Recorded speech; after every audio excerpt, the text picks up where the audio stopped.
रही बात विधिक सेवा साक्षरता अभियान मिशन, जिसके लिए आप लोग गोष्ठी में यहाँ पे उपस्थित हैं, तो इसकी जरूरत हमें क्यों पड़ी, यहाँ से अगर मैं आपको बताना चाहूँ तो जरूरत इसलिए पड़ी कि समाज का एक बहुत बड़ा वर्ग, जैसा कि इस गोष्ठी की शुरुआत भीमराव अंबेडकर जी के माल्यार्पण से शुरू हुई। तो भीमराव अंबेडकर जी ने हमें देश में, जहाँ पे आज आप लोग बैठे हैं, जहाँ पे मैं बैठी हूँ और जहाँ पे मंचा सिंह अन्य लोग बैठे हैं, इसमें से बहुत सारे लोग यहाँ पर नहीं पहुँच पाते अगर भीमराव अंबेडकर जी का योगदान नहीं रहा। भीमराव अंबेडकर जी की वजह से आप लोग को देश में संविधान मिला, जिसके तहत आप लोग को विभिन्न प्रकार के अधिकार,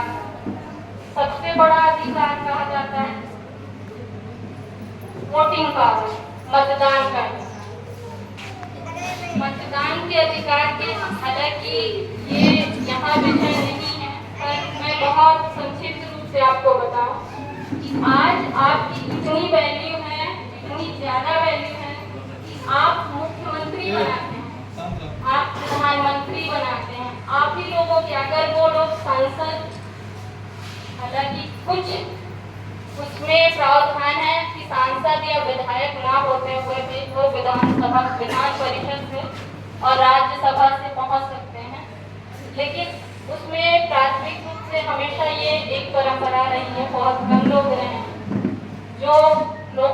राज्यसभा से आए या विधान परिषद से मुख्यमंत्री या प्रधानमंत्री बने। तो पहले सांसद चुनते हैं आप लोग। अगर कभी एक और सांसद रहेगा तो हुआ है हरियाणा के मैटर में, एक वोट से हार गए थे वो और मुख्यमंत्री नहीं बन पाए। अगर उसमें से आप में से एक लोगों ने सहयोग किया होता, जो उस समय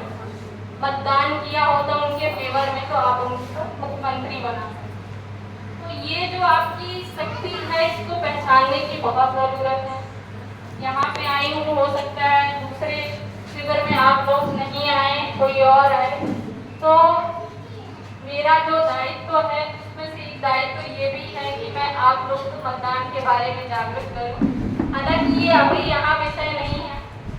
और नेक्स्ट गोष्ठी में आप लोग रहेंगी कि नहीं रहेंगी, इसलिए मैंने यहाँ पे बताया कि आप अपनी शक्तियों को पहचानें। विधिक सेवा प्राधिकरण जो उसका मुख्य उद्देश्य है, दुर्बल वर्ग, नारी शक्ति, कमजोर जो वर्ग हैं, जिनके पास ऐसे उपलब्ध है, तो उसके लिए विधिक सेवा प्राधिकरण ने प्रावधान किया कि आप सभी लोगों को निःशुल्क विधिक सेवा उपलब्ध कराइए। जैसे आप लोग, बहुत सारे लोग कभी कोर्ट कचहरी जाती हों, कभी EWS बनवाना है, जन्म प्रमाण पत्र बनवाना है, या परमिशन लेनी है अपनी जमीन बेचने के लिए, किसी भी में, या जमीन खरीदनी है तो उसका दाखिल खारिज करना, तो आप लोग सभी वकील करते हैं। इसमें बहुत सिंपल है कि दाखिल खारिज को छोड़ के किसी में वकील करने की जरूरत नहीं पड़ती। आप चाहें तो आप स्वयं जाके, एक जो आपके यहाँ नामिका वकील होता है, ग्राम सभा में होता है, आप उससे पूछे कि इसमें क्या क्या पत्र लगते हैं, वो आपको बताएंगे। क्यों? क्योंकि ये उनका दायित्व है और ये दायित्व निर्धारित किया गया है विधिक सेवा प्राधिकरण द्वारा। अब वो जब बता देंगे तो आप डायरेक्ट जाके वहाँ पे अप्लाई कैसे करते हैं वो भी ये चीज बताएंगे। अब अप्लाई मतलब एप्लीकेशन कैसे देते हैं, प्रार्थना पत्र कैसे देते हैं, उसमें क्या क्या लगाते हैं, तो जो वकील का खर्च था वो आपका बच जाए। फिर इसी में आप बहुत सारी महिलाओं के साथ घरेलू हिंसा होते हैं, जिसके रिकॉर्ड, अगर रिकॉर्ड की मैं बात करूं तो 50% से ज़्यादा है जो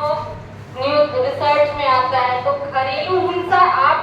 शुरुआत इसकी कहाँ से? जब आप लोग अपना स्वाभिमान, मैं ये नहीं कहती कि दोनों तरफ आपकी, एक तरफ आपकी घर की जिम्मेदारी है, घर को आपको संभाल के चलना है, दूसरी तरफ आपको अपने आत्मसम्मान की रक्षा करना है। इस दोनों में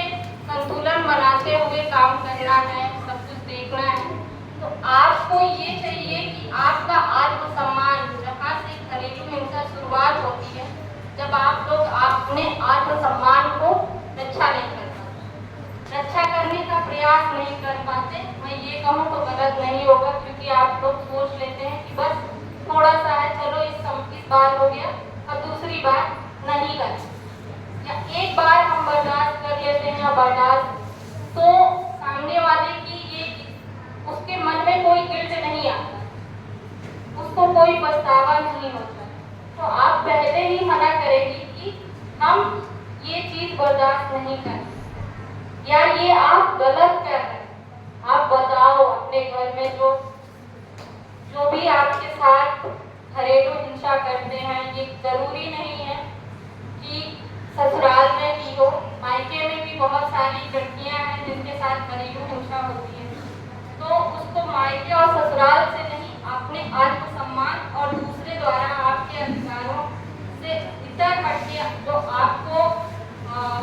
नुकसान पहुंचाएगा, उसके बारे में जब आप जागरूक होंगी, तो वहाँ से घरेलू हिंसा जो आज यहाँ का मुख्य थीम है, वो रुकना बंद कर, जो किया जा रहा है, घरेलू हिंसा की जा रही है, वो बंद होना शुरू है। दूसरी चीज ये कि लोगों को जागरूकता कम है, लोग जान नहीं रहे हैं कि सरकार कितनी योजनाएं चला रही है, जिसमें घरेलू हिंसा को रोकने के लिए क्या क्या अधिनियम आए। आज से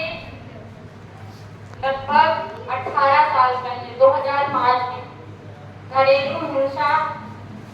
उत्पीड़न उन्मूलन अधिनियम 2005 आया। उसके तहत आप लोग को ये अधिकार दिए गए कि अगर आप लोग के खिलाफ कोई घरेलू हिंसा होती है तो आप संबंधित थाने में शिकायत दर्ज करवाएंगे, और दर्ज करवाने के बाद उसमें कार्रवाई होगी, जिसमें बहुत संगीन धाराएं लगी हुई हैं कि अगर कोई महिला ऐसा करती है, महिलाओं के साथ ऐसा होता है, तो वो उसका विरोध करेगी और थाने जाके रिपोर्ट लगा के अपना स्वयं का बचाव करेगी। जागरूकता के साथ साथ इसका दुरुपयोग भी हुआ है। हालांकि ये मंच उसपे पहले से कुछ थोड़े बहुत इंडिकेशन मिले हैं, दुरुपयोग हुए हैं, तो जब दुरुपयोग हुआ है तो उसका आप ये भी उससे परिचित हो, कुछ दुरुपयोग के मामले में भी महिलाओं के खिलाफ, या और ऐसा नहीं है कि घरेलू हिंसा सिर्फ महिलाओं के खिलाफ ही होती है, घरेलू हिंसा किसी के भी खिलाफ हो सकती है, लेकिन अभी चूंकि महिलाओं पे ही हमारा एक्ट काम कर किया है, जिसमें पुरुषों को भी शामिल करने के लिए प्रयास किया जा रहा है, अभी वो नहीं आया है, तो जो आया है मैं उस पर बात करूंगी। तो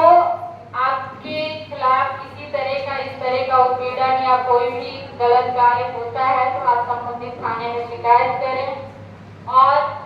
शिकायत करने के बाद आपको नहीं समझ में आ रहा है कि मैं किसके पास जाऊं, मेरा केस कौन लड़ेगा, आप नामिका वकील हैं, नामिका वकील के पास जाएंगे,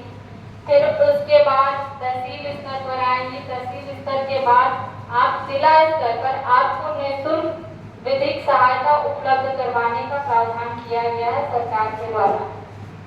ये जो आपको वकील कोर्ट कचहरी के चक्कर में बहुत हर तारीख लगती है और फीस देनी पड़ती है, अगर वो जो कि क्राइटेरिया रखा गया है 1 लाख रुपए से कम आय वाली महिला, या जो उसमें कई क्राइटेरिया हैं जिसके तहत दलित वर्ग, SC/ST वर्ग भी शामिल है, उनको निःशुल्क विधिक सहायता उपलब्ध कराई जाएगी अगर वो उसकी पात्र हैं। तो ये जो आपको हर महीने हर तारीख में फीस देनी पड़ती है किसी भी मैटर में, तो वो आपको नहीं देनी पड़ेगी। फिर जैसा कि अभी विनोद जी ने कहा कि मेरी वाइफ को सम्मान मिला और वो बोल नहीं पाई, तो उनको ये गिल्ट हुआ कि मैं अब बोलना सीखूंगी। ये बहुत बड़ी बात है कि आप लोग यहाँ से, जैसा इन्होंने फिर से कहा कि आप लोग अगर एक लोग ये सोच के गए कि मैं अपनी बिटिया को वहाँ पे बैठाऊंगी या उतना पढ़ाऊंगी शिक्षा के क्षेत्र में कि जहाँ पे आज मैं बैठी हूँ, कल को आप में से किसी की भी हुई यहाँ बैठे तो मेरा यहाँ आना सफल हो जाए।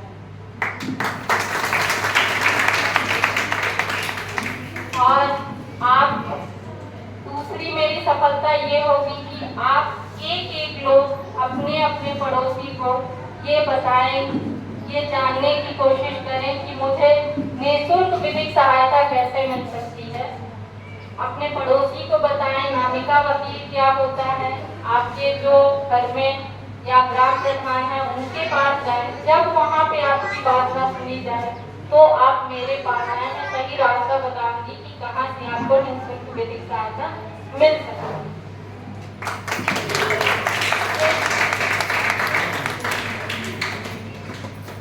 आप में से बहुत सारे लोग, अगर मैं यहाँ पे किसी को कहूँ कि कोई अपनी बात रखना चाहे तो कौन अपनी बात पूरी कॉन्फिडेंस आत्मविश्वास के साथ रख पाएगा। अगर कोई एक लोग रख पाया तो मुझे बहुत खुशी होगी। इसी उसमें अगर आप में से जितने लोग बैठे हैं यहाँ पे, कोई अपनी बात, कोई किसी को किसी तरह की कोई समस्या, घरेलू हिंसा या अन्य किसी से संबंधित योजना की जानकारी से संबंधित हो तो आप में से कोई बोलना चाहेगा? कुछ कौन बोलना चाहेगा? कोई अपनी समस्या या कोई ये एक और सफलता होगी अगर आप दूसरी कभी गोष्ठी में गई और वहाँ सबने हाथ उठाया कि मैं बोलूं और मंचासीन जो अध्यक्ष है वो चूज करना पड़े, उसको चुनना पड़े कि मैं इसमें से किसको बोलने का अवसर दिया जाए। और इसमें से देखिए अब आप ये बोल रही हैं, आप ही के बीच से आई हैं, तो आप नेक्स्ट टाइम अपनी आवाज को जो संबंधित है उस तक पहुंचाने के लिए बोल पाए, उनको ध्यान रखें।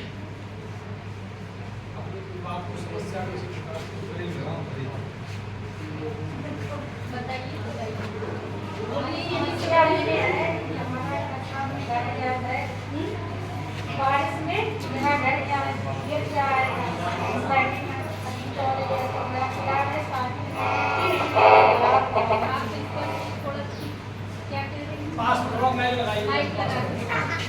मिट्टी जरूरत है,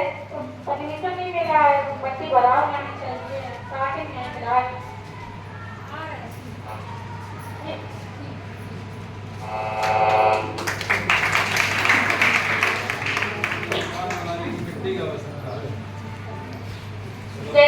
बस मैं ये देखना चाह रही थी, ठीक है आप एप्लीकेशन लेके आइएगा सर से, जो भी उसमें संभव मदद हो सकेगी मैं करूँगी, लेकिन आप यहाँ तक आई और अपनी बात इस तरह जिन लोगों के बीच में रख पाई, इसके लिए आपको बहुत बहुत इसी के साथ मैं अपनी वाणी को विराम देना चाहूँगी क्योंकि मुझे एक जगह और जाना है। और आपका धन्यवाद इस सम्मान के लिए। और यहाँ पे उपस्थित मंच में जो लोग हैं, मैं ये कहूँगी कि मेरे जाने के बाद आप लोग इनको विभिन्न योजनाएं जो चल रही हैं, जो अधिनियम है, उसके बारे में विषय में बताएं। एक चीज मैं यहाँ पे और बताना चाहूँगी, सॉरी मैं उसके बाद बोल रही हूँ कि आज आप लोग के पास सबसे बड़ा हथियार एक मोबाइल, और मोबाइल में देखेंगे कि यूट्यूब में हर वो चीज उपलब्ध है जो आप जानना चाहेंगे। आपको टाइप भी नहीं करना, आपको लिखना नहीं, उसमें माइक है, माइक को दबाना है, उसमें बोलना है, जो आप जानना चाहेंगी वो आ जाएगा। उसको वीडियो दबाएंगी तो जिसके बारे में खाना बनाना है, सिलाई बुनाई, कोई आपको किसी अधिनियम के बारे में जानना है, जिस भाषा में जानना चाहेंगी उस भाषा में उपलब्ध है। तो आप लोग सभी उसका उपयोग करें, सशक्त हों और नारी शक्ति जो बोला जाता है आप रियल में शक्ति बने। इसके साथ मैं अपनी बात